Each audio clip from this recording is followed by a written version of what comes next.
माझ्या बोलण्यातनं, माझ्या ज्या ज्या कृतीतनं तुला हसू येतं, ते सगळं कॉमेडीमध्ये येतं.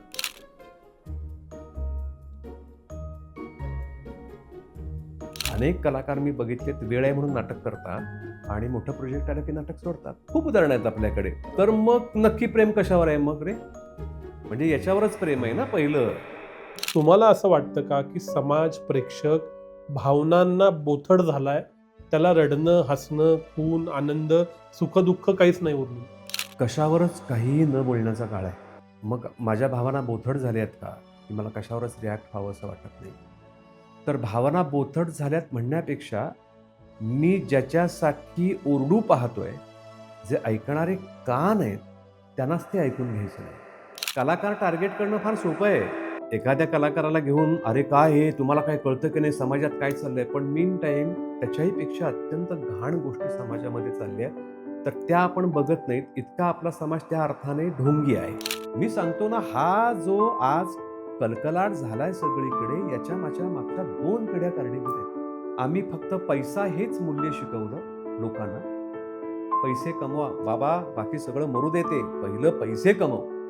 जे स्टँडअप कॉमेडीमध्ये अशा पद्धतीचे विनोद केले जातात, जिथे लोक जाऊन पाहतात, ते तिकीट काढून गेलेले असतात. तो कार्यक्रम स्वतःच्या आवडीने ते पाहायला गेलेले असतात. तिथे तुम्ही बोलण्याचा काही संबंध नाही. मुद्दा असा येतो फक्त जेव्हा तो कार्यक्रम मी माझ्या मुलांबरोबर, माझ्या बायकोबरोबर पाहू शकतो का? नमस्कार, मी विनायक पाचलक आणि थिंक बँक व चितळे मिठाई जलसा प्रस्तुत थिंक लाऊंजमध्ये तुम्हा सगळ्यांचं पुन्हा एकदा स्वागत. आज मी एका खूप इंटरेस्टिंग व्यक्तीशी बोलणार आहे. प्रख्यात अभिनेते आणि इतरही अनेक त्यांचे गुण आहेत, पण प्रामुख्याने अभिनेते वैभव मांगले सर.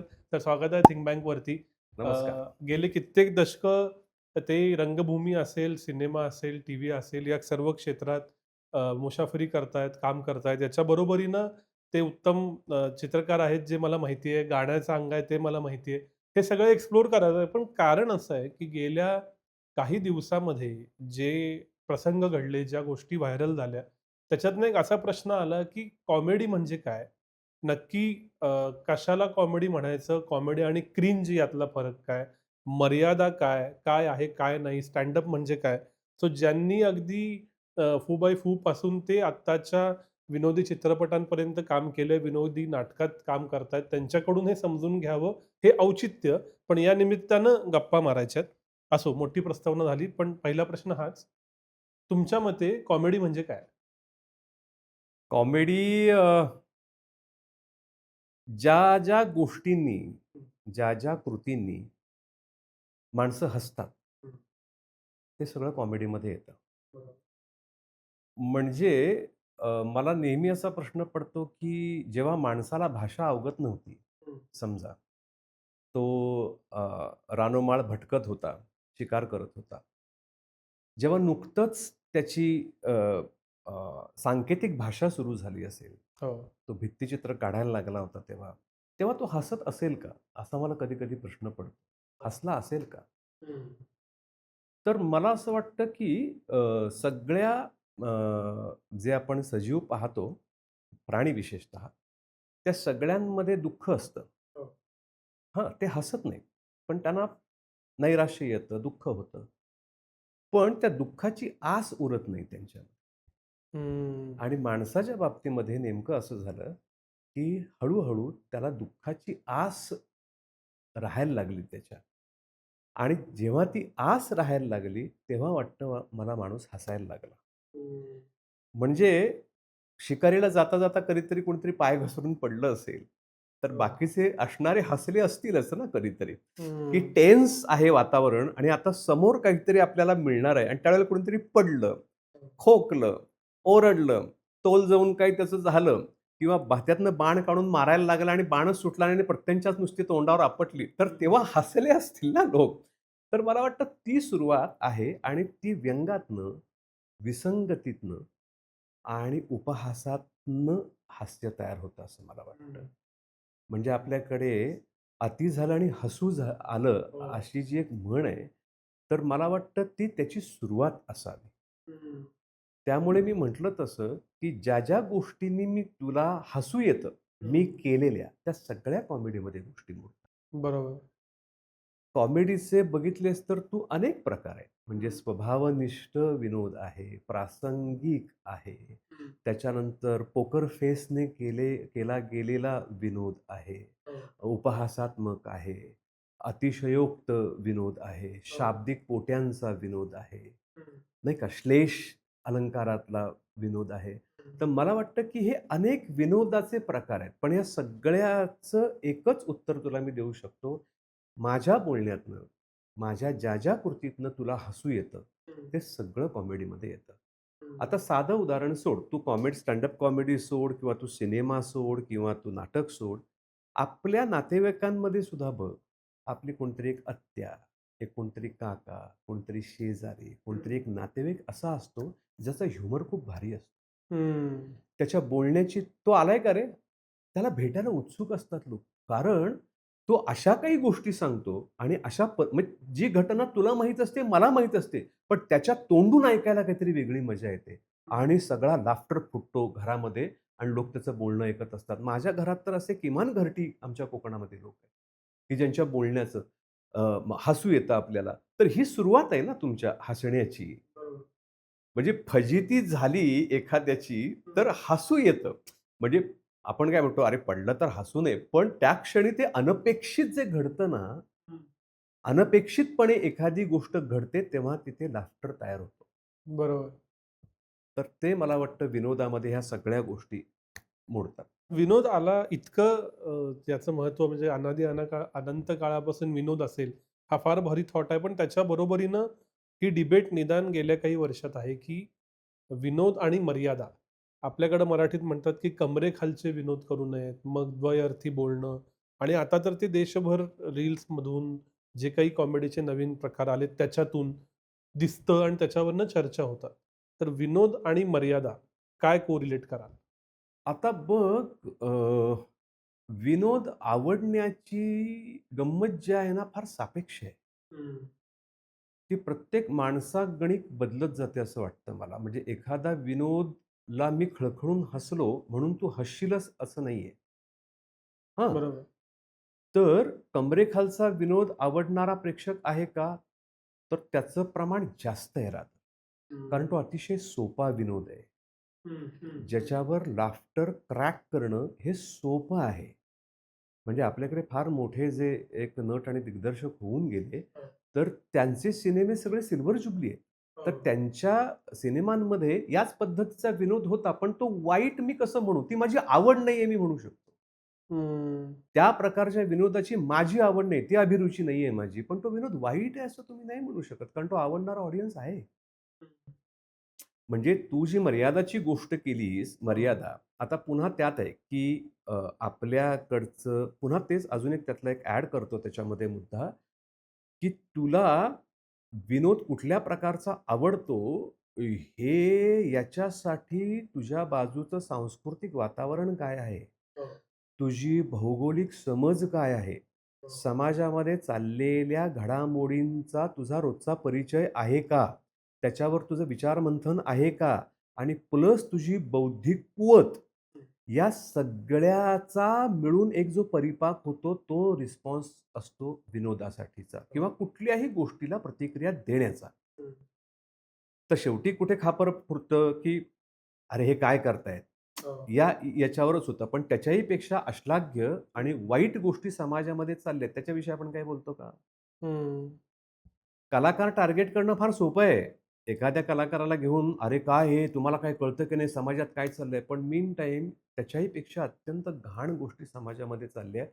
तर त्या आपण बघत नाहीत. इतका आपला समाज त्या अर्थाने ढोंगी आहे. आता हं. तुझा मुद्दा जो आहे मर्यादांचा, त्याचा आता पुढचा भाग असा आहे, की सेक्स किंवा शृंगार ही गोष्ट 4 भिंतींमधली असते. बरोबर आहे? आपण ती उघड्यावर करण्याची गोष्ट नसते.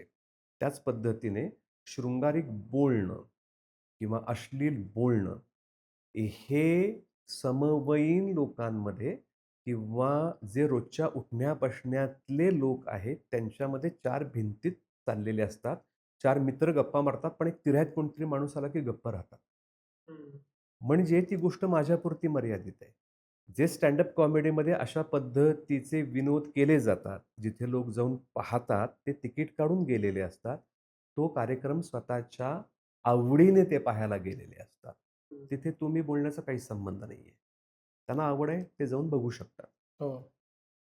मुद्दा असा येतो फक्त जेव्हा सोशल मीडियावर त्याची क्लिप किंवा तो शो जेव्हा तुम्ही टाकता, तेव्हा सगळे आबालवृद्ध लोक बघतात.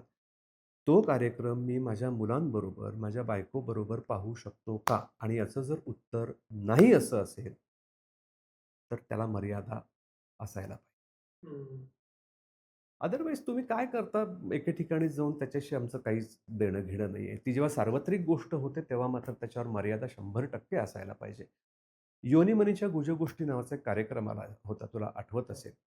अ, वजानल मोनोलॉग माझ्या मते तो इंग्लिशचा होता. तो कार्यक्रम मी बघायला गेलो होतो.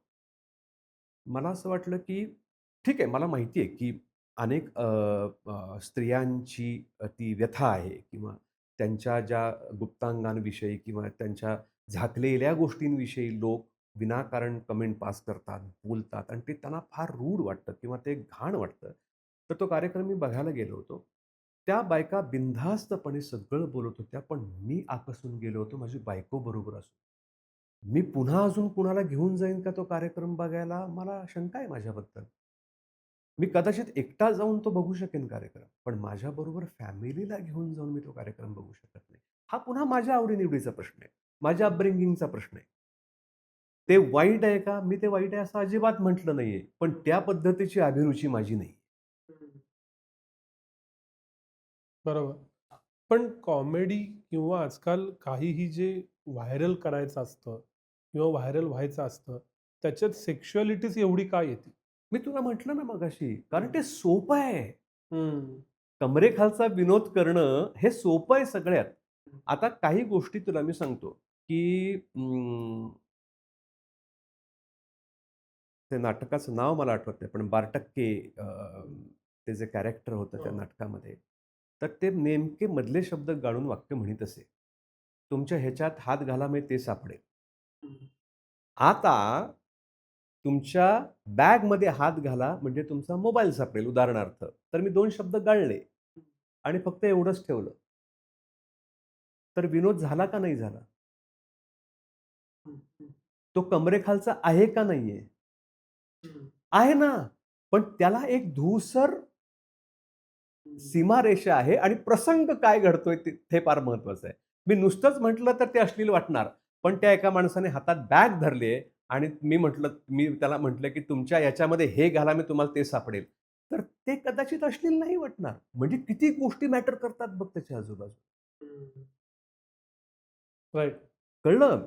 तर ते मला वाटतं, की ते फार जपणं महत्वाचं आहे, की तुम्हाला म्हणायचं तेच आहे, पण ते कसं सांगायचं, काय पद्धतीने सांगायचं, ही फार महत्वाची गोष्ट आहे याच्यात. मगाशी मी सुरुवातीला विचारलं कॉमेडी म्हणजे काय? आता मी विचारतो तुम्ही स्वतः इतके वर्ष वेगवेगळ्या पद्धतीनं कॉमेडी पण केलेली आहे, इतर भूमिकांबरोबर. छान कॉमेडी काय असते? जी सगळ्यांना आवडेल हं, आणि जी मनापासून खळखळून सगळ्यांना हसवेल. हं, जाताना मला असं वाटेल, की आज यार काय पाहिलं मी हं, आणि त्या कॉमेडीची मनामध्ये अनेक दिवस आस राहील. त्यातले 25 आठवून मला हसायला येईल. हं, माझ्या भावविभोर कृतींनी माझा चेहरा आठवून तुला हसायला येईल. काय हं, एक्सप्रेशन दिलं होतं यार तिकडे. काय त्याने तिकडे या या पद्धतीची कृती केली होती किंवा अंगविक्षेप केला होता. कितीतरी उत्तम प्रकार कॉमेडीचे आहेत. अरे, म्हणजे शाब्दिक तर सोड. म्हणजे आपल्याकडे अनेक इतके उत्तमोत्तम नट आहेत, की स्टेजवर आले की नुसते हसू फुटतात. हं, सतीश तारेसारखा नट होता आमच्याकडे. काय काम करायचा. त्याच्यासारखं टायमिंग सगळ्यात महत्त्वाची गोष्ट कॉमेडीमध्ये किंवा कुठल्याही अभिनयामध्ये किंवा कुठल्याही कलामध्ये असे आपण म्हणू, टायमिंग फार महत्त्वाचं आहे. ती वेळ साधणं. विनोद उत्तम असतो. हं, पण तो जर टायमिंगवर नाही पडला, पंचवर जर टायमिंगवर नाही पडला, तो किती वेळामध्ये संपवायचा, कसा संपवायचा हे जर समजलं नाही, तर तो विनोदच निर्माण होत नाही. तुझा लाफ्टरच येणार नाही. तर ही जी क्रिया आहे, ती क्रिया कॉमेडी नट करत असतो. हं. आज प्रशांत दामलेसारखा माणूस इतका मोठा नट आहे अभिनयाच्या क्षेत्रामध्ये, ज्यांनी वर्षानुवर्षे इतकी विनोदी नाटकं केली आहेत. पण आज स्टेजवर आल्यानंतर दामलेंना आपण असे पाहत राहतो, की काय करिश्मा आहे. ते वर्षानुवर्ष काम केल्याची तपश्चर्येतनं आलेली ती गोष्ट आहे ना. कॉमेडी नट असे सगळेच नाही होत. म्हणजे तुला जे आवडणारे जे लोक आहेत, त्यांच्याकडे इन्हेरंट काहीतरी आहे ते टायमिंग विनोदाचं. त्याच्यामुळे ते तुला मग काम आवडतं. म्हणून मी म्हणतो मला सगळ्यात जास्त कुठला विनोद आवडतो ते तुला सांगतो. मला प्रासंगिक विनोद तर फार आवडतो, पण मला व्यक्तिनिष्ठ विनोद सुद्धा स्वभावनिष्ठ विनोद मला आवडतो. अच्छा. प्रत्येक कॅरेक्टरचा विनोद म्हणजे तू आता हे मी काय म्हणतो आपण त्याला उदाहरणं देतो 2-3 तुला. बमन इराणी असेल, हं. परेश रावल असेल, हे खूप मोठे कॉमेडियन आहेत. याचं कारण ते स्वभावनिष्ठ विनोद करतात. हं. त्या भूमिकेचा विनोद करतात. हं, हं, हं. म्हणजे अ, उदाहरण म्हणून फक्त घे.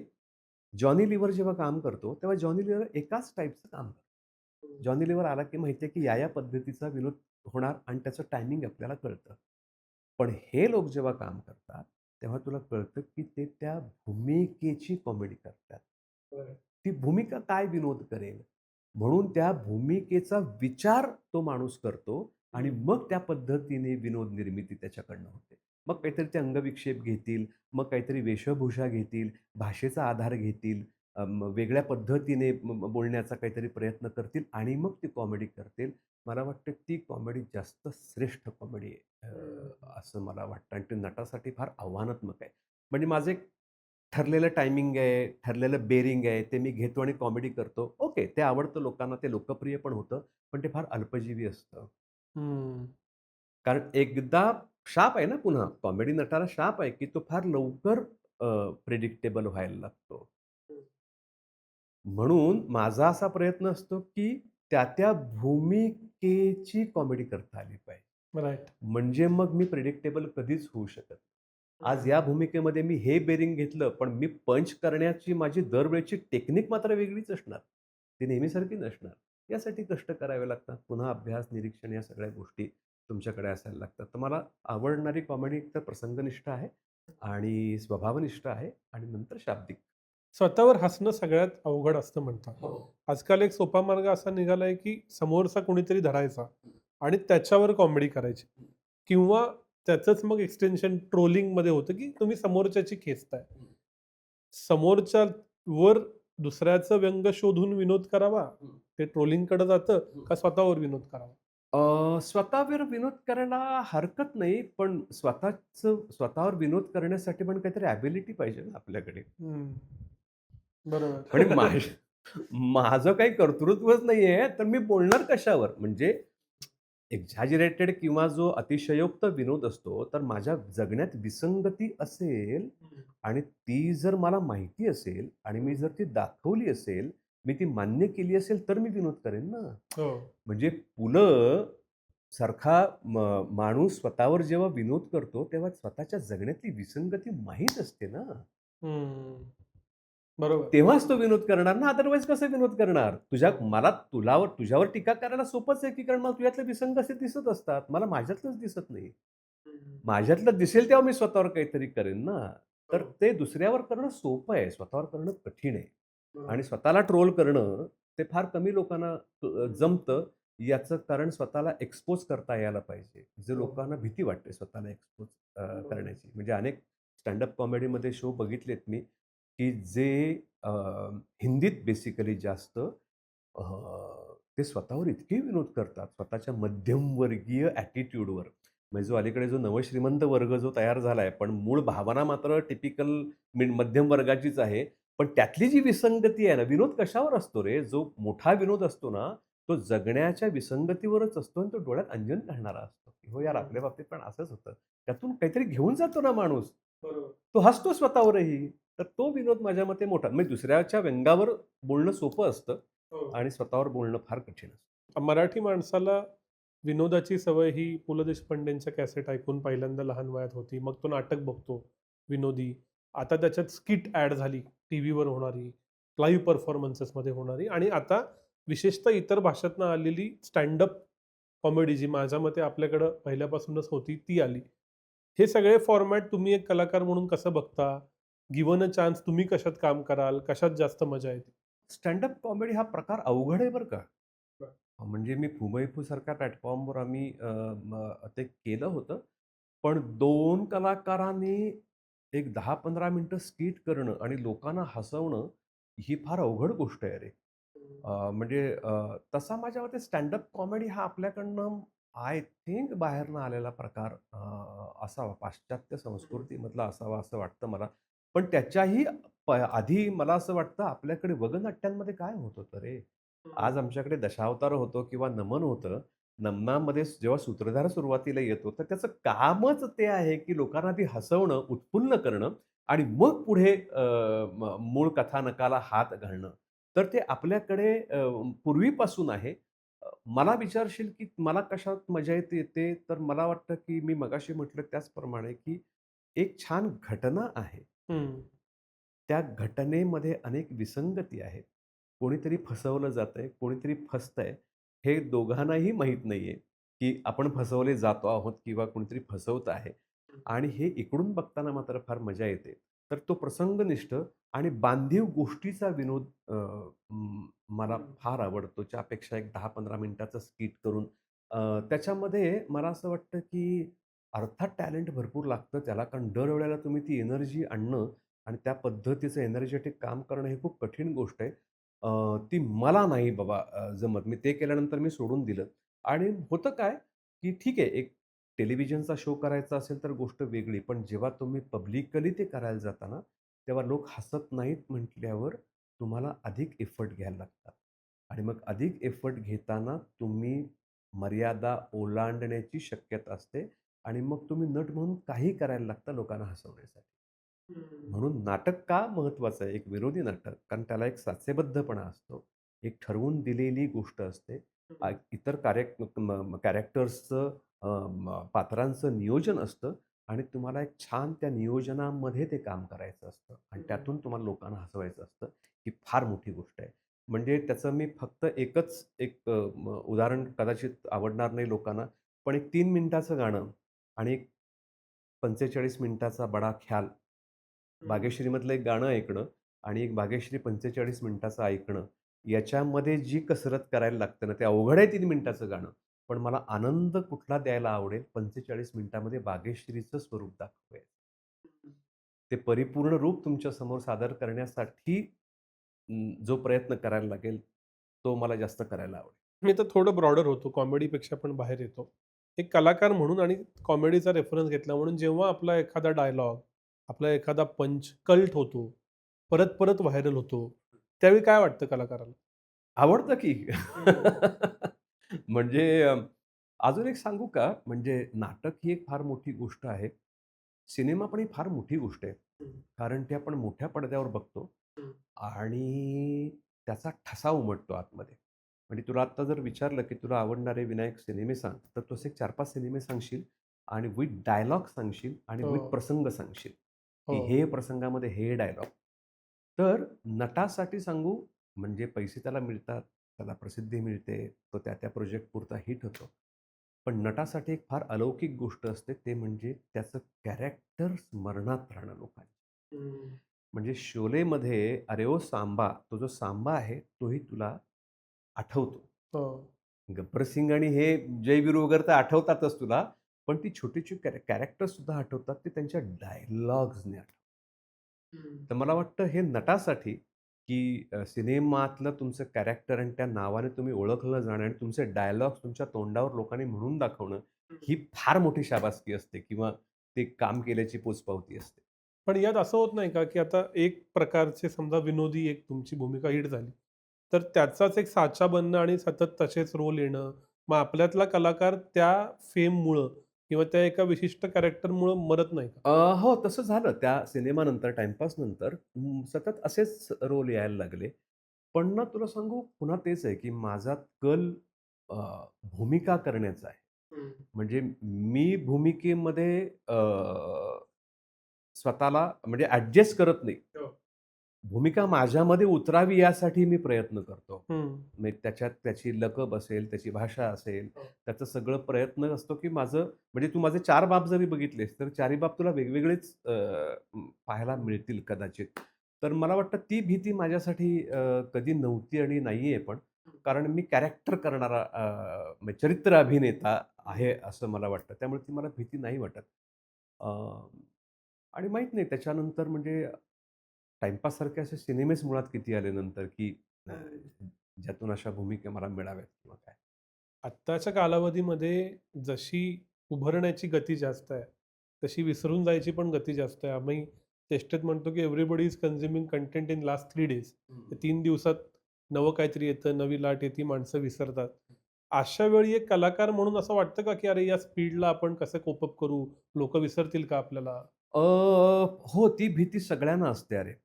म्हणजे आज तू मोठमोठे काही-काही स्टार्स पण बघितलेत, तर ते रीलच्या पाठी का आहेत किंवा रील का करत राहतात याचं कारण माझ्या मते त्याच्यातच आहे, की आपण कुठेतरी मार्केटमधून आउट झालोय अशी भीती वाटते लोकांना. पण माझ्यासाठी विचारशील तर प्रसिद्धी हवी आहे का? सगळ्यांना हवी असते. पैसे हवेत का? सगळ्यांना पाहिजे. ते जे मार्ग निवडतो आपण आणि ते मार्ग निवडणं तुझ्या मनाला जर पटत नाहीये हं, किंवा ते वाटतंय की हे अनैतिक आहेत हं, किंवा ते योग्य नाहीयेत. हे निव्वळ तू हपापलेपणा आहे का त्याच्यामध्ये? याचा जर शांतपणे बसून विचार केला, तर तुला भीती नाही वाटत. कारण सगळेच पळतायत आणि विनाकारण पळतायत. हं, कुणाला काहीच सापडत नाहीये. हं, हं, हं, सगळेच पळतायत, कुणाला सापडत काही नाहीये, तर मग माझी बैठक थोडीशी मी आतली तयार केली, की "बाबा रे, आत्ता काम करतोयस त्याच्यात तुला आनंद मिळतोय का?" हं, एक नाटक मी केलं. आज मी समजा आमचं एक जोरात चाललेलं नाटक आहे. मी आणि आनंद इंगळे त्याच्यामध्ये काम करतो. एकदा पहावे करू. ते नाटक येऊन गेलेलं आहे 85 साली. आज मी करताना ती भूमिका मी वेगळी केली आहे का? हं. मला भेटणारा प्रेक्षक काहीतरी वेगळं मिळालंय असं सांगतोय का? मी घेतलेल्या बेअरिंगबद्दल, मी घेतलेल्या भाषेबद्दल कधीतरी बोलतोय का? एखादी कमेंट कधीतरी तुझ्या ह्याच्यामध्ये लिहितोय का रीलमध्ये नाटक बघितलेलं? तर हो असं उत्तर आहे. मला तेवढंच पुरतं. हं, मला तेवढंच पुरतं. कारण या रॅट रेसला धावण्यासाठी मी योग्य नाहीये असं वाटतं. मी हं. काहीही करून मला आज मी रील करतो गाण्याचे. माझं गाण्याचं अंग खूप लोकांना माहिती आहे. पण मी आज रील नव्हते कधी केली. पण मी माझ्याच बिल्डिंगमधले आजूबाजूचे तबला वाजवणारा, पेटी वाजवणारा एक जमवला आणि रोज आम्ही प्रॅक्टिस करतो रोज संध्याकाळी घरी. एखादं गाणं छान जमलं, बसलं की आम्ही त्याचं रील करतो आणि टाकतो. हे निव्वळ माझ्यासाठी आहे हा भाग अगदीच बरोबर आहे. लोकांना ते आवडतंय. उद्या गाण्याचा कार्यक्रम करायचा असेल तर मी करेन सुद्धा, तो वेगळा मुद्दा. पण त्या निमित्ताने अजून ते 4 लोक माझ्याबरोबरचे आहेत. त्यांना एक वेगळा प्लॅटफॉर्म मिळाला. हं. त्यांना त्यातनं एक वेगळी काहीतरी ऊर्जा मिळाली. ते काही नोकरी करून, ते काही शाळा कॉलेजेस करून हे सगळ्या गोष्टी करतायत. सो तुम्ही ते कशासाठी करताय आणि ते तुमच्या मनाला पटतंय का? रात्री झोपताना मी विचार करतो, की आज काय केलं असेल? तर मी हा सगळा बावळटपणा केला असेल, तर मला स्वस्थ झोप नाही लागणार आहे. हं. मिनिमलिस्टिक होण्याचा जो काळ आहे ना, तो खरा हा काळ आहे असं वाटतं मला. की तुम्ही सगळ्यांबरोबर धावण्याची गरज नाहीये. हं. तो धावतोय, तो वेगळ्या मानसिकतेतनं धावतोय. त्याची मानसिकता तुझी जर नसेल, तर तू तसं करू नकोस. हे एक आतमधली बैठक मी मला वाटतं माझी तयार केली. मग लोक विचारतात ना, "अहो, आजकाल काय तुम्ही सिनेमात दिसत नाही." मी असा विचार करतो, की सिनेमे बनतातच किती आणि माझ्या लायकीचे रोल मिळतातच किती आणि त्यातून लोक मला विचारतात किती. हा एक त्याच्यातला मुद्दा आहे. नाटकामध्ये माझा एक ऑडियन्स आहे. मी नाटक करतो. नाटक लोकांना आवडतं. ते पाहायला येतात आणि ते म्हणतात, "अरे छान, मस्त, मस्त मजा आली. पुढे काय करताय सांगा?" आता मी वस्त्रहरण करतोय, तर लोकांना उत्सुकता आहे, की "अरे चला, वस्त्रहरण मागले काहीतरी त्याच्यामध्ये काहीतरी करतील." म्हणजे अशा कमेंट्स आहेत, की लोक म्हणतात, की "अरे वस्त्रहरणमध्ये आम्हाला माहिती आहे तुम्ही नक्कीच काहीतरी करणार." तर ही जबाबदारी आली तुझ्यावर एक नट म्हणून आणि मला प्रिपरेशनसाठी मदत झाली की त्याची.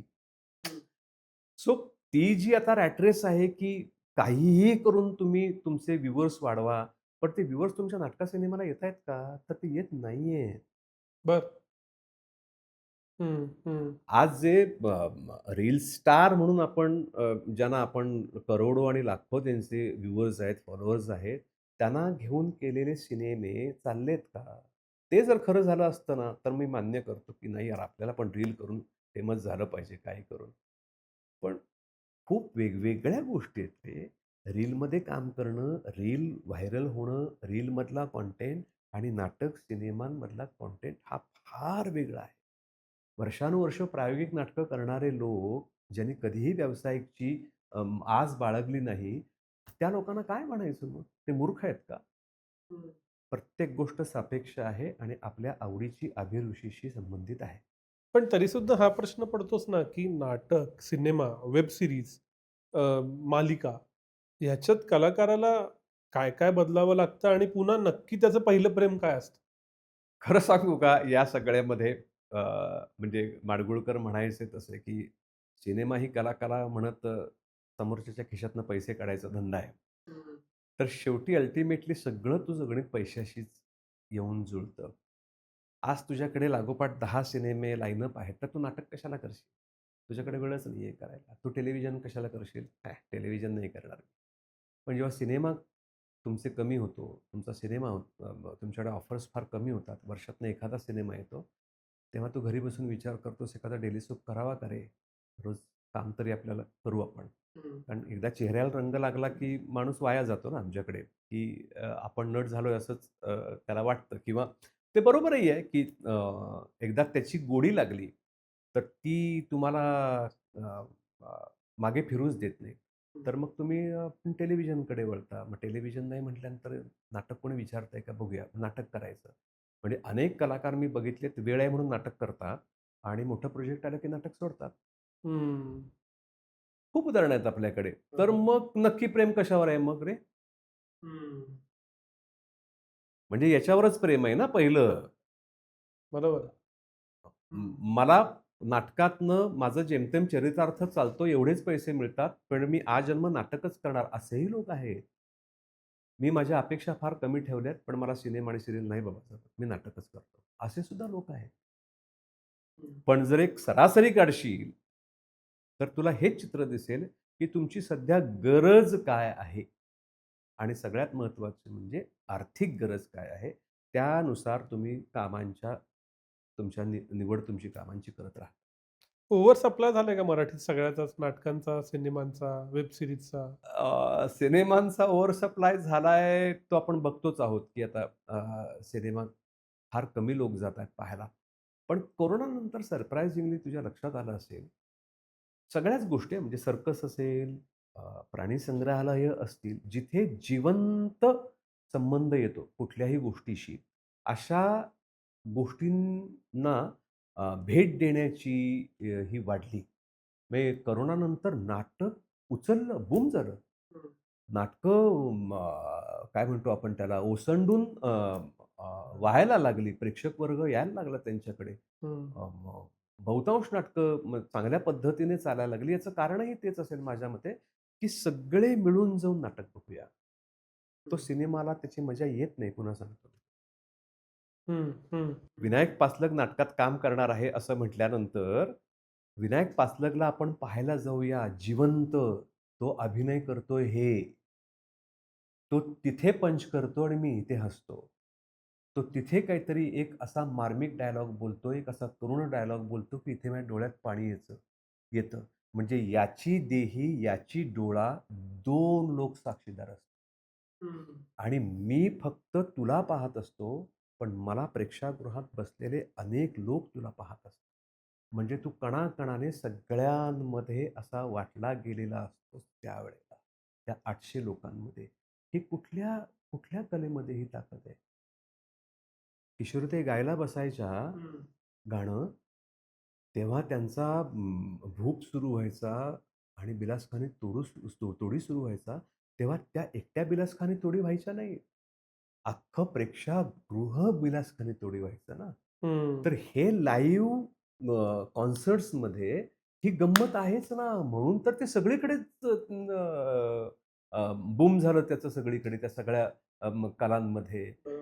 त्यामुळे नाटकामध्ये आता म्हणशील, की "अरे गर्दी झाली का? आता सगळेच नाटक करतायत का?" तर हो, यातले बहुतांश लोक आलेले आहेत. त्यांनी पूर्वी नाटक केलेलं आहे. ते आता पुन्हा नाटकाकडे वळलेले आहेत. सिनेमामध्ये सध्या खरंच आत्ता बरेच दिवस नाही चालले, की जिकडे काही मोठा प्रोजेक्ट करावा आणि ते पुन्हा चालेल की नाही. प्रेक्षकांनी तर जवळ ऑलमोस्ट पाठ फिरवली. एक अपवादात्मक काही गोष्टी आपण सोडल्या तर. पण नाटक करायला पुन्हा लोक येत आहेत आणि आनंदी आहेत. कदाचित सिनेमा एवढं इकॉनॉमिक्स त्याच्यामध्ये नाहीये. पण जे आहे तेवढं त्यांना सध्या पुरेसं असेल कदाचित, म्हणून ते वळले असतील. पण पुन्हा समजा 40 नाटकं आली आहेत, पण चालणारी नाटकं त्यातली 10-12च आहेत ना. हं. प्रेक्षक तोही ठरवतोच की काय बघायचं आणि काय बघायचं नाही. हो. खूप वेगळा प्रश्न आहे. मला माहीत नाही मी मांडू शकीन का नाही. डोळ्यात पाणी येतं असा तुम्ही उल्लेख केला. आजकाल मी एवढा कंटेंट बघतो, एवढ्या रील बघतो, सतत हसणं, रडणं, दुःख, टेन्शन ह्याच्यामुळं मलाच असं वाटतं, की एवढ्या रील बघून माझ्या भावना बोथट झाल्यात का? म्हणजे मला रडूच येणार नाही, मला हसूच येणार नाही, सारखंच बघतोय. तुम्ही ज्यावेळी सतत प्रेक्षकांना समोर नजरेतनं दर प्रयोगाला 500,000 लोकांना बघत असता, तुम्हाला असं वाटतं का, की समाज, प्रेक्षक भावनांना बोथट झालाय, त्याला रडणं, हसणं, खून, आनंद, सुख-दुःख काहीच नाही उरलेलं? सगळ्याचंच ओव्हर एक्सपोजर झालंय. हं, सगळंच ओव्हर एक्सपोज झालंय असं वाटतं मला. म्हणजे आता काही पॉडकास्टमध्ये मी ऐकत होतो, की अलीकडे अ, लैंगिक भावनासुद्धा अलीकडच्या मुलांच्या कमी झाल्यात. याचं कारण तेच आहे, की सतत त्या पद्धतीचा कंटेंट तू जर बघत राहिलास, तर तुझ्या भावना रोज तुला हापूस आंबा खायला दिला, तर आवडेल का तुला? नाही ना. तो एप्रिल ते मेमध्येच गंमत आणतो ना मला, म्हणून त्याची मला आस पण राहते ना. म्हणून ना फार सिलेक्टिव्ह राहण्याची गरज आहे असं मला वाटतं, की हं, तुम्ही माहितीचा भडीमार करून घेऊ नका स्वतःवर. म्हणजे मी सुद्धा रील बघतो, नाही असं नाही. पण एका पॉइंटला माझ्या लक्षात येतं, की माझा वेळ विनाकारण फुकट चाललाय आणि माझा गोंधळ वाढत चाललाय. एकाच पद्धतीच्या रील जेव्हा तुम्हाला अल्गोरिदमप्रमाणे यायला लागतात, तेव्हा तुमचा गोंधळ वाढायला लागतो. मध्येच काहीतरी येतं, मग ते आपण 2 मिनिटं बघतो. मग शांतता कुठे आहे मनाला?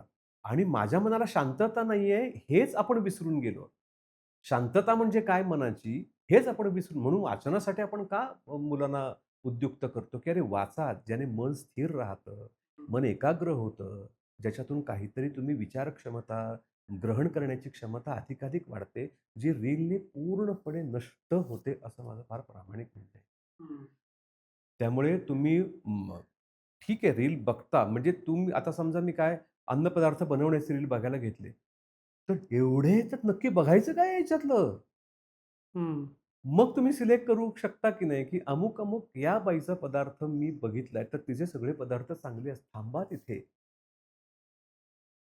हं, तर मला वाटतं ते तुम्हाला सेट करून घ्यायला लागेल. त्याशिवाय ते तुमची तू जो म्हणालास, की तो बोथटपणा जो आहे सगळा अ, तो कमी होत चाललाय, पण वाढत चाललाय बोथटपणा. पण मला एक सांग, फक्त समाज माध्यमांवर खापर फोडून चालेल का रे? हं. समाज माध्यमांच्या व्यतिरिक्त सुद्धा आजूबाजूला जे काही घडतंय समाज म्हणून, हो. तर त्याच्याकडे पण आपण लक्ष कधी देणार आहोत का नाही?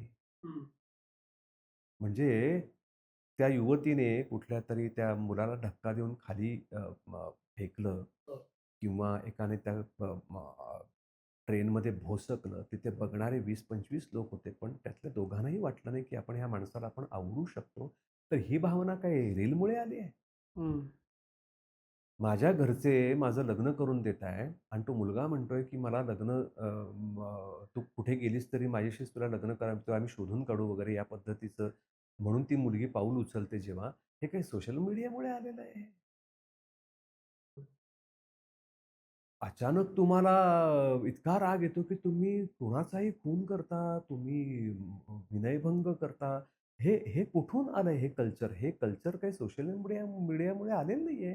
माझ्या मते हा अपब्रिंगिंगचाच भाग आहे. आपण समाज म्हणूनच आपली अधोगती फक्त ही काही एका क्षेत्रात होत नाही. ती टप्प्या सगळीकडे होत जाताना तुला दिसते. हं, त्यातून कलाही मग सुटत नाही, सामाजिक भान सुटत नाही, सिव्हिक सेन्स सुटत नाही, तुझ्यातनं काहीच सुटत नाही. हं. ती एक सार्वत्रिक जी अधोगती आहे, सामूहिक अधोगती, ही सगळीकडेच व्हायला लागते. त्यामुळे फक्त सोशल मीडियाला तुमचा ऑप्शन आहे ना, तुम्ही हा मोबाईल हातात घ्यायचा का बरोबर. नाही, हा ऑप्शन आहे ना तुमच्याकडे. हं. मग तो एक ऑप्शन तुला मला द्यायचा नसेल, तर तुझ्यासाठी काहीतरी मला वेगळं नियोजन करायला लागेल ना. हं. मग ते नियोजन पालकांकडे कुठे आहे? बरोबर. पण एक कलाकार म्हणून अशा सगळ्या घटना बघितल्यावर, राजकारण ते समाजकारण ते लग्नापासून ते यूथपर्यंत, कसं काय वाटतं? कलाकार म्हणून रिएक्ट व्हावंसं वाटतं, ॲक्ट म्हणून सांगावसं वाटतं, काय वाटतं? सध्या मला असं वाटतं, की कशावरच काहीही न बोलण्याचा काळ आहे. हं. मग माझ्या भावना बोथट झाल्या आहेत का, की मला कशावरच रिॲक्ट व्हावंसं वाटत नाही. तर भावना बोथट झाल्यात म्हणण्यापेक्षा, मी ज्याच्यासाठी ओरडू पाहतोय, जे ऐकणारे कान आहेत, त्यांनाच ते ऐकून घ्यायचं नाही. हं. मी साधं म्हटलं होतं, की दिवाळीच्या त्या 2-3 वर्षापूर्वीची गोष्ट आहे, की ऑलरेडी थंडी आहे आणि ऑलरेडी पोल्युशन खूप आहे मुंबईमध्ये. सिमेंटचं बांधकाम चालू आहे, धूळ आहे सिमेंटची. ती नुसती मातीची धूळ नाही, ती सिमेंटची धूळ आहे, त्यात धूर आहे. तर त्यात अजून फटाके उडवून ते प्रदूषण वाढवू नका. लोकांनी इतकं ट्रोल केलं मला. हं. तर मग मला जे सांगायचं आहे, ते कुणासाठी सांगायचं आहे? हं. आणि जे सांगायचं ज्याला आहे, त्याला ते ऐकूनच घ्यायचं नाही किंवा मान्यच करायचं नाहीये, तर मग मी माझा गळा काढून उपयोग काय आहे? मग मग मग ह्याच्याविषयी कोण काम करणार? हे तुमच्या जोपर्यंत घरात येत नाही, ज्याची झळ तुम्हाला पोहचत नाही तुमच्या घरच्यांना तुम्हाला, तोपर्यंत कुणालाच काही फरक पडणार नाही अशी अवस्था आहे. कॉमेडियन किंवा कॉमेडी जे करतात, कलाकार म्हणून असतील, लेखक म्हणून असतील, अभिनेते म्हणून असतील, त्यांना आजकाल जास्त भीती वाटते का? कारण ते सोपं आहे ना. कुठलाही कलाकार टार्गेट करणं हं. ही फार सोपी आहे ना. कारण तो प्रसिद्ध आहे, त्याला ग्लॅमर आहे. हं. बरोबर आहे? त्याला लोक ओळखतात. लोकांनी मला ट्रोल केलं, की ते सोपं आहे ना पटकन. मला काही घरी येऊन त्यांना ट्रोल करायचं थोडीच आहे. मोबाईल उचलायचा आणि त्याच्यावर काहीतरी टाइप करून पाठवून द्यायचं आहे. म्हणजे मी हर्ट होणार आहे त्यांना माहितीच आहे ना. अशा कमेंट काही पास करायच्या, की जेणेकरून मी हर्ट होणार आहे मला माहिती आहे. दुर्दैव असं आहे, की ज्या लोकांना माझी बाजू पोचतीये, बघ ट्रोल करतायत त्यांच्याविषयी माझं काहीच म्हणणं नाही. त्यांना करायचं आहे, आवडत नाहीये ते करू देत. पण ज्यांना माझी बाजू पटते, ते लोकसुद्धा माझ्या बाजूला उभे राहत नाहीयेत, ही जास्त दुःखद गोष्ट आहे. हं. मी एखादी भूमिका घेतली आणि माझी भूमिका तुला पटतीये, नाही मला पटतंय पण मी बाबा त्याच्याबरोबर नाही जाऊ शकत. हे तर सगळ्यात मोठं दुःख आहे समाजाचं सध्या. हं. सगळ्यांना भीती आहे, की ते माझ्यावर उलटेल. त्यामुळे कोणीच पुढे येत नाही. मग कशाला कोण बोलतंय काय? आणि कॉमेडियन काय कुठलाही नट टार्गेट करणं सोपं आहे. कुठलाही नट आणि कुणालाही टार्गेट करणार. म्हणजे राजकारण्यांतर आहेच आहे, पण सामान्य माणसालाही आम्हाला टार्गेट करणं सोपं आहे. फोटो देत नाही नाटकाला म्हणून ट्रोल करतात आम्हाला. बापरे! म्हणजे माझं साधं म्हणणं असतं, की बाबांनो, आम्ही दमलेलो असतो, कुठून तरी दमून आलेलो असतो किंवा अजून कुठेतरी आम्हाला जायचं असतं. 2 तासात तुमची पूर्ण आम्ही करमणूक करतो. म्हणजे मी हे छाती ठोकपणे सांगू शकतो, की मी स्टेजवर पाट्या टाकत नाही. हं. मी हां, आज थकलो आहे, आज काहीतरी मला बरंच वाटत नाही, तरी मी एक एव्हरेज परफॉर्मन्स देतोच देतो. मला तो द्यायलाच पाहिजे, कारण माझ्यासाठी प्रेक्षक तिकीट काढून आलाय. पण त्याच्यानंतर फोटो तुम्ही बहुतांश वेळेला आम्ही देतोच. पण कधी-कधी नसतो वेळ, कुठेतरी पुढचा प्रयोग असतो, तिथे जावं लागतं आम्हाला. तर त्याच्यावरनं सुद्धा म्हणतात माजोरडा आहे, फोटो देत नाही आम्हाला, म्हणजे काय? हं. तर या भावनेचं काय करायचं? राइट. पण हे पुढं अजून कुठल्या दिशेला जाईल असं वाटतं? नाही मला मला असं म्हणजे लोक मला म्हणतात, "तू फार निराशावादी आहेस" म्हणून. पण सध्या कोणीच काही ऐकून घेण्याच्या मनस्थितीमध्ये नाही आहे रे. आणि फक्त राजकारण्यांवर खापर फोडून आपल्याला चालणार नाही, की त्यांनी ही हं. दुही माजवली. मुळात मला मला वाटतं, की मुळात हा समाज असाच होता. हं. त्यांना फक्त आता एक्सपोजर मिळालंय. हं. समाज माध्यमं आणि गट करून अ, हं. जाती-जातीचे गट करून जातीयवाद, धार्मिक गोष्टींची काहीतरी एक गोष्ट उचलून ती तेढ करण्यासाठी त्यांना अत्यंत वेगवेगळे सोपे मार्ग मिळालेले आहेत. म्हणून हे सगळं चालू झालेलं आहे आणि माझ्या मते हे अजून वाढत जाणार. हं. म्हणजे यादवी माजली होती आणि कुळ कृष्णाला बघायला लागलं. यादव कुळ नष्ट झालं त्याच्यासमोर आणि द्वारका बुडाली. हं. तर हे फार घातक आहे आणि जोपर्यंत हे ज्या पद्धतीने जाती-जातीचं राजकारण उफाळून येतंय आणि धार्मिकपेक्षा सुद्धा जातीय अस्मिता जी प्रत्येकाने जी जपायची ठरवलेली आहे ना, त्याच्यामुळे तर हे आपल्याला जो परिणाम पाहिजे एक समाज म्हणून, किंवा एक समाज म्हणून एक सगळीकडे एकोपा असं नाही म्हणत मी, पण एकसमयावच्छेद एक वर्तणूक, एक सामाजिक भान, एक समाजाची मानसिकता जे एका पातळीवर यायला पाहिजे ना, ते येणं फार अवघड आहे. आणि त्यातल्या त्यात अजून एक महत्त्वाची गोष्ट म्हणजे जी आर्थिक दरी आहे, इथपासून ते इथपर्यंतची, ती फार मोठी आहे रे. हं. म्हणजे मी अमेरिकेत गेल्यानंतर माझ्या असं लक्षात आलं, की एक किमान असा वर्ग आहे 60% की जो एकाच आर्थिक गटातला आहे आणि एक सिव्हिक सेन्सने, एक सामाजिक भान घेऊन जगतो. धर्म हं. एक आहे हा वेगळा मुद्दा. हां, पण एक सामाजिक भान घेऊन जगणारा एक विशिष्ट वर्ग आहे, ज्याच्यामध्ये हा वरचा 10-15% त्यांचा वर्ग आहे, तोही येतो त्याच्यामध्ये. ओके. आणि बाकी अगदी 10% लोक असेल, जो दारिद्र्य रेषेखाली ज्याला सरकारच पोसतं. तिकडे असं आपण धरून चालू. ओके. पण हा 60% वर्ग अमेरिकेमध्ये अत्यंत भान असलेला वर्ग आहे. तू माझ्याकडचा दाखव. हं. माझ्या मध्यम वर्गामध्ये येणारे लोक, उच्च मध्यम वर्ग, तो निम्न मध्यम वर्ग किंवा दारिद्र्य रेषेवर असलेला मध्यम वर्ग यांच्यामध्ये काहीच साम्य नाही. कुठल्याच बाबतीमध्ये. ना सामाजिक, ना जातीय, हं. ना तुझ्या काय म्हणतो आपण त्याला धार्मिक कुठल्याही पद्धतीचं साम्यच नाहीये. म्हणून तर हा देश माझा युनिक पण आहे ना. मग एक समान कार्यक्रम नको का आणायला सगळ्यांसाठी? ही गोष्ट कुठलीही कुणीही केली तरीही सगळ्यांसाठी सारखी असणार. कुठल्याही धर्माच्या, जातीच्या माणसासाठी. ते आहे का? हं. तू कसा एकोपा आणणार? तू सामाजिक भान कसं आणणार? हं. टॅक्सीतनं बाहेर थुंकू नको म्हणून ज्या माणसाला सांगितलं, त्या माणसाने त्या वृद्ध माणसाला केवढं मारलं. हे हे हे तू भान त्याला कसं शिकवणार तू? हं. तुझा निम्मा वर्ग शाळेतच जात नाहीये.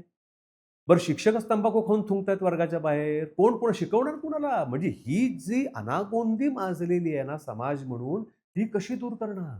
हं. म्हणजे ज्या काळामध्ये एक समाज सुधारक म्हणून काम करत होते, समाज जे राजकारणाच्या पलीकडे जे लोक होते आपल्याकडे, की जे समाजाला दिशादर्शक होते. कित्येक लोक होते आपल्याकडे. त्याच्यामध्ये लेखकही होते, हं. समाजकारण करणारे लोक होते, की जे समाजाला भान देत होते. ते लोक कुठे आहेत? हं. आणि समाजाला त्याची गरजही नाहीये सध्या असं वाटतंय. कारण प्रत्येकजण आपापल्या धुंदीमध्ये आहे. सगळं खूप जास्त पॉलिटिसाइज झालं का? आणि त्याचे हे परिणाम आहेत का? 100% झालं. आम्हाला पहिल्यापासूनच आवडतं ना राजकारण. भारतीय माणसाला पहिलं जर काय आवडत असेल तर राजकारण. दुसरं म्हणजे क्रिकेट आणि तिसरा सिनेमा. याच्या पलीकडे आम्हाला काय आवडतं? आज बॅडमिंटन जागतिक रँकिंगमध्ये पहिले आलेले, गोल्ड मेडल मिळवलेले लोक शेवटच्या पानावर असतात आणि लोकांना माहितीही नसतं. हं. आम्हाला क्रिकेटच्या पलीकडे काय आवडतं? मग हे भान कोण देणार समाजाला? कुणी द्यायचं असतं हे? हं.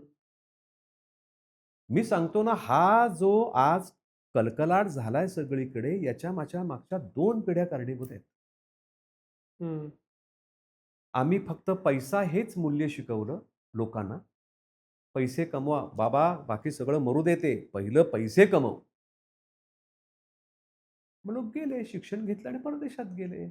हं. इथे म म म मोठमोठ्या देणग्या देऊन नोकऱ्या मिळवल्या आणि ते वसूल करण्यासाठी भ्रष्टाचार केला. म्हणजे पैसा हेच मूल्य झालं ना. मग याच्यामध्ये की आयुष्य वाहून घेतलं एखाद्या गोष्टीसाठी असे किती लोक आहेत? बरं ते वाहून घेतलेले आहेत लोक समजा, त्याची जाण असणारे किती लोक आहेत? हं. त्याच्यातून प्रेरणा घेऊन केलेले करावं असं काम करणारे किती लोक आहेत? हं. म्हणजे मग हा अपब्रिंगिंगचाच भाग आहे नाही का? समाज म्हणून. हं. तर ते चुकलंय, चुकलंय. आमच्या आधीच्या पिढीने आम्हाला सांगितलं पैसेच कमवा, बाकी काही नको. त्याला हं. म्हणजे म आता मी वडील म्हणून काय म्हणतो आपण, "अरे, मध्यमवर्गीय ॲटिट्यूड होता म्हणून त्यांनी केलं." बाबा रे, ते तुझं काही गाणं-बिणं काही नको. ते अभिनय वगैरे काही नको. ते पहिलं शिक्षण घे. बी-एससी हो, कुठेतरी नोकरी कर. एम-एससी हो, नोकरी कर आणि पैसे कमव आणि माझ्या हाताखाली ये पटकन. तर मग त्या मुलाला समाजभान कसं येणार? हं. प्रत्येक मुलाला कला अवगत असणं, चित्रकला असेल, गाणं असेल किंवा कुठलीही कला असेल, त्याची जाण असणं किंवा त्या कलेचा आस्वादक असणं, हे तुला माणूस म्हणून समृद्ध करतं हेच माहिती नाही ना. हेच धरून माझा एकदम पुढचा टँजंट प्रश्न आहे. या सगळ्या परिस्थितीत कोणती गोष्ट, कोणती कला, कोणतं वाचन, कोणतं संगीत तुम्हाला आनंद देतं? की यार हे ऐकलं, हे वाचलं, पाहिलं की मस्त वाटतं? खरं सांगू का तुला, माझं बालपण खरं तर टिपिकल त्या अ, चाकोरीतनंच गेलं, की मी काय अभ्यासात कधी हुशार नव्हतो. पण वडील नेहमी ओरड करायचे, "अरे शिक, शिक, नोकरी कर, नोकरी करायची साठी शिक्षण लागतं" वगैरे सगळं. पण माझ्या आजूबाजूला असे लोकही होते यार तेव्हा, की ते हं. कलेच्या क्षेत्रात म्हणजे त्यांच्याकडे कला होती. माझे मित्र असे होते जे पेटी वाजवायचे. माझे काही मित्र होते जे मला त्यांनी मला क्लासिकल ऐकून बघ म्हणून सांगितलं, नाही का? माझ्या घरी स्वतः आई-वडील वाचायचे त्यावेळेला. म्हणजे बाबूराव अर्नाळकर असतील किंवा आमची आई सुमती क्षेत्रमाडे वगैरे हे लोक वाचायचे. पण त्या काळात मला नेमाडे भेटले रे. हं. 10वी-12वी ला असताना. पु ल माझे तेव्हाच सगळे वाचून झाले होते. पेंडसे वाचून झालेले होते आमचे. तर मला त्या काळामध्येच ना खूप फार समृद्ध गोष्टी त्याच वेळेला पाहायला आणि ऐकायला मिळाल्या. म्हणजे किशोरी ते तेव्हाच मला भेटल्या, कुमारजी तेव्हा भेटले, भीमसेन जोशी. त्या जाणत्या वयामध्ये जेव्हा मुलं काहीतरी वेगळं करण्याच्या प्रयत्नात असतात, त्याच वेळेला जर त्यांना काहीतरी असं जरा फीडिंग केलं ना, तर त्याचा वेगळा परिणाम होतो. तर ते त्या काळात माझं झालं. तू मला विचारशील मला काय पाहायला आवडतं? मला सिनेमा विशेष पाहायला आवडत नाही. मला नाटक पाहायला जरूर आवडतं. टेलिव्हिजन तर मी बघतच नाही. YouTubeवर म्हणजे सोशल मीडियाला आपण नावं ठेवतो, पण YouTubeमुळे किती गोष्टी तुला पाहायला मिळाल्या. म्हणजे खोटं वाटेल विनायक, इतक्या रागरागिण्या आणि इतके गायक मला YouTubeमुळे मला ऐकायला मिळाले. तुमच्यासारखे लोक आम्ही ऐकतो. इतके छान-छान पॉडकास्ट आम्हाला ऐकायला मिळाले. अदरवाईज हे आम्हाला कुठे ऐकायला मिळालं असतं. हं. तू कधी पुस्तक काढलं असतं विनायक पाचलगने त्याच्या मुलाखतींचं आणि आम्हाला ते कधीतरी कुणीतरी दिलं असतं किंवा आम्ही जाऊन घेतलं असतं. पण त्यापेक्षा ह्याचा असा फायदा आहे, हे पण आपण लक्षात घेत नाही. तर मला छान-छान पॉडकास्ट ऐकायला आवडतात. मला पुस्तकांमध्ये सध्या जास्त फिलॉसॉफिकल किंवा मानसशास्त्रीय थोडी माहिती असेल, तर त्या हं. पद्धतीचं अ, मला वाचायला आवडतं. अलीकडे थोडं कथा-कादंबऱ्यांमध्ये माझं फार मन रमत नाही. कारण एकतर ते फार प्रेडिक्टेबल व्हायला लागतं आणि नंतर आपला निघून जातो. पण जीवनाकडे पाहण्याची दृष्टी देणारे लोक जे सांगणारे आहेत ना, चांगले फिलॉसॉफर किंवा चांगले मानसशास्त्रज्ञ, ते मला फार मोहित करतात असं वाटतं मला. शेवटच्या 1-2 प्रश्नांमधला एक प्रश्न, की जो मगाशीच विचारायचा होता तो राहिला. परकाया प्रवेश हा जो भाग करावा लागतो अभिनेत्याला सातत्यानं आणि त्याच्यात काही-काही वेळेला तर अपोझिट जेंडरचा परकाया प्रवेश. हे खूप ऐकतो आम्ही, खूप अवघड असतं, त्याचा परिणाम राहतो. परकाया प्रवेश किती अवघड, सोपा असतो, काय असतं? त्यासाठी ना कलाकार असायला लागतं मला वाटतं. हं. आणि म्हणतात ना, की ते बोथट आहे वाक्य कदाचित, पण कलाकार हा जन्मावा लागतो. तर हे खरंच आहे, की जो जातिवंत कलाकार आहे ना, तो जन्मालाच यावा लागतो. परकाया प्रवेश करणं म्हणजे काय ते तुला मी सांगतो आधी. मला विनायक पाचलक करायचंय समजा हं. आणि ते मला लिहून आलंय कॅरेक्टर. तर विनायक पाचलक दिसतो कसा, त्याचा पेहराव मी करेन, त्याचा चष्मा मी घालेन, त्याची बसण्याची ढब, त्याची बोलण्याची ढब मी उचलेन. हं. पण विनायक पाचलक विचार काय करतो, हे जोपर्यंत मला कळत नाही, तोपर्यंत मी विनायक पाचलक होऊच शकत नाही. हं. मी ज्या क्षणी विनायकसारखा विचार करायला लागतो, त्या क्षणी मला आपोआप विनायक पाचलक हं. मग एखादी भूमिका जेव्हा येते, तेव्हा त्या भूमिकेचा पूर्ण अदमास तुला घ्यावा लागतो आणि ती भूमिका काय विचार करते, त्याचा विचार सापडला ना, म्हणजे तो बोलत नाहीये, पण ती भूमिका आता काय विचार करत असेल, हे ज्या क्षणी तुला कळतं ना, तेव्हा ती भूमिका तुला सापडते. हं. बरोबर. बाहेर बाह्यांग जे आहे ते तुला करणं सोपं आहे. हं. भूमिका म्हणून. म्हणून प्रत्येक भूमिका वेगळी वाटते यार. म्हणजे लोक मला जेव्हा म्हणतात ना, की एकदा शुभांगी गोखले संगवई आल्या होत्या आमचं नाटक बघायला. संध्या छाया. त्याच्या अगोदर मी वाडा चिरेबंदी केलं होतं. तर मला ती आल्यावर एकदा म्हणाली, की "प्रत्येक रोल तुझ्यासाठी शिवलाय असं कसं वाटतं रे?" हं. तर ही मोठी कॉम्प्लिमेंट आहे, की याचा अर्थ मी त्या भूमिकेचा विचार करतो. ती भूमिका ते पात्र काय विचार करत असेल याचा विचार करून ती भूमिका करतो म्हणून कदाचित ते वेगवेगळं. पण पुन्हा ते तुमच्या ॲबिलिटीवर पण आहे, की तुम्ही तुमचं किती फ्लेक्सिबल आहात, तुमचं व्हॉईस हो. मॉड्युलेशन काय आहे, तुम्ही तुमची बॉडी कशी वळवू शकता. म्हणजे स्त्री भूमिका करताना सुद्धा मी जी केली होती, त्याच्यामध्ये सुद्धा ती स्त्री काय आत्ता विचार करत असेल? एक हं. स्त्री म्हणून तिचा काय विचार असेल? तर स्त्री भावना म्हणजे प्रत्येकामध्ये ती असते. प्रत्येक पुरुषामध्ये जशी एक स्त्री भावना असते, तशी एका बाईमध्ये सुद्धा पुरुष भावना असते. तर तिला तुम्ही कधी पाहिलंत का जवळून? हं. तर तो जोपर्यंत तुम्ही बारीक, बारीक, बारीक, बारीक त्या भूमिकेचा विचार करत नाही, तोपर्यंत तो परकाया प्रवेश होत नाही. आणि अजून त्याच्या पुढची गोष्ट सांगतो. जी तुम्हाला नाटकाचे तुम्ही 1000 प्रयोग करता किंवा 500 प्रयोग करता. त्या एखाद्या प्रयोगामध्ये तो परकाया प्रवेश असा होतो, की ते पात्र तुम्हीच असता. तुम्ही वैभव मंगले नसता तेव्हा. हं. एका क्षणासाठी तुमच्या आजूबाजूला सगळं नष्ट होतं आणि त्यावेळेला तुम्ही ते असता. असा क्षण गायकाच्या आयुष्यात सुद्धा येतो, जेव्हा तो सूर गात नाही, तो सूर होतो. हं. म्हणजे ताई सांगायच्या जेव्हा किशोरीताई, की यमनातला गंधार मी झाली आहे हं. किंवा बागेश्रीमध्ये तो जो दैवत आहे, तो दैवत मी होते किंवा अल्प पंचम लावताना मी क्षणभरासाठी तो पंचम होऊन जाते.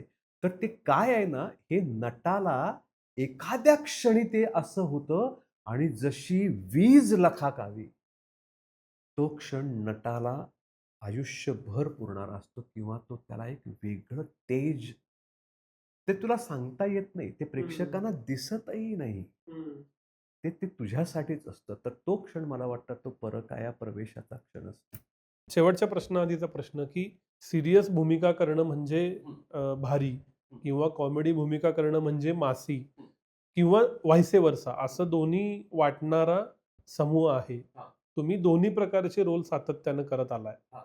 तर ह्या भावनांबद्दल किंवा या स्टिरियोटायपिंगबद्दल तुमचं काय म्हणणं आहे? अ, पुन्हा तेच आहे. मगाशी मी तुला जो प्रश्न एकदा म्हटला ना म्हणता-म्हणता, की स्टिरियोटाइप झालेल्या, साचेबद्ध झालेल्या कुठल्याही नटाचं करिअरचा स्पॅन किंवा लोकांना आवडण्याचा स्पॅन हा कमी होतो. हं. प्रेक्षक तुला बघायला येतो ना जेव्हा, तेव्हा मला आज हे काय देणार आहे? तू नुसतं नाटक नाही बघत तुझं. हं. तू आज वेगळं काय देतोयस मला? मग माझी एक मूव्हमेंटही चालते. माझं एक वेगळं टायमिंग पण चालतं. आज वेगळं काय देतोयस तू? हे पाहायला येतात.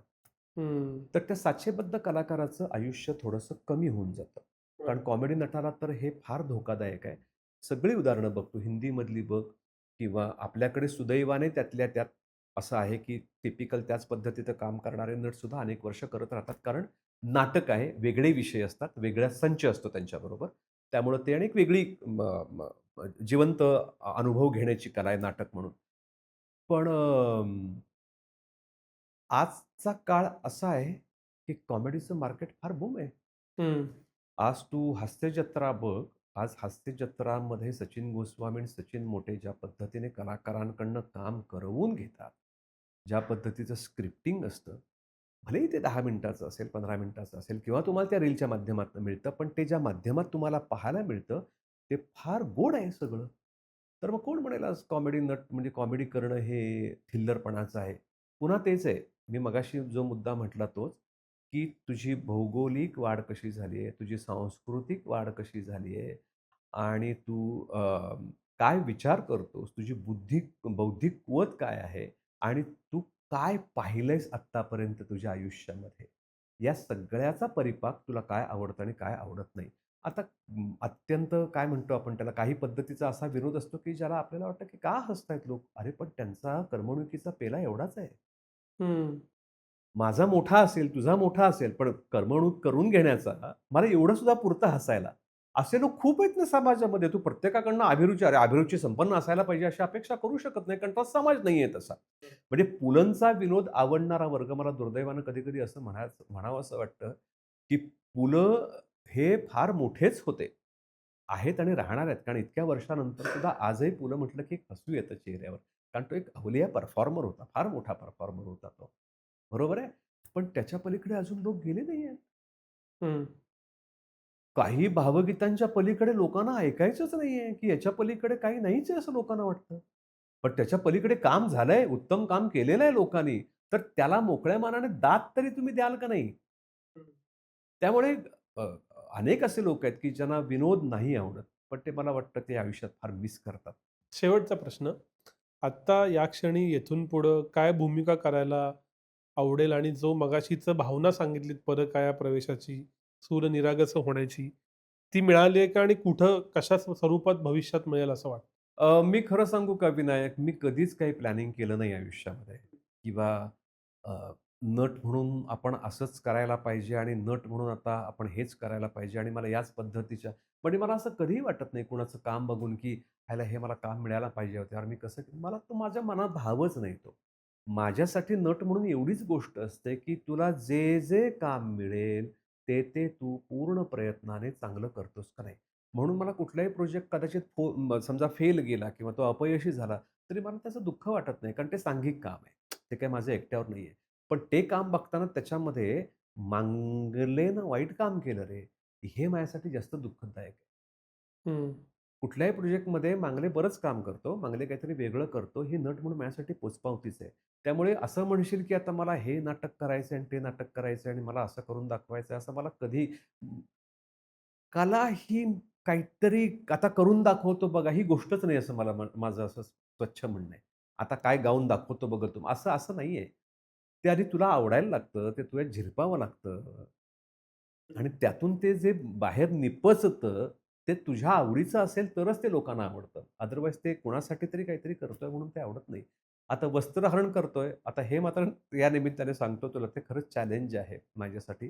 कारण बाबूजींनी ज्या पद्धतीने वस्त्रहरणमध्ये तात्या सरपंच केला होता, आजही आम्ही तर त्यांच्या लहानपणी त्या कॅसेट्सच ऐकलेल्या आहेत. हां.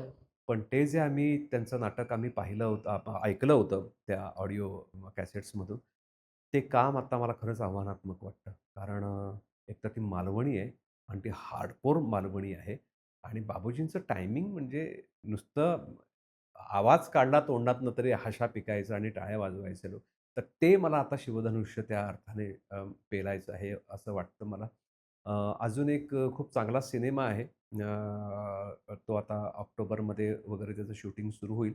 पण तो पण एक जरा आव्हानात्मक रोल आहे. ते आता तुम्हाला कळेलच पुढे आल्यानंतर. येस. खूप खूप शुभेच्छा तुमच्या सगळ्या पुढच्या कामांसाठी आणि इतका वेळ दिलात आणि इतकी मौलिक चर्चा करता आली त्यासाठी थिंक बँककडून मनापासून आभार.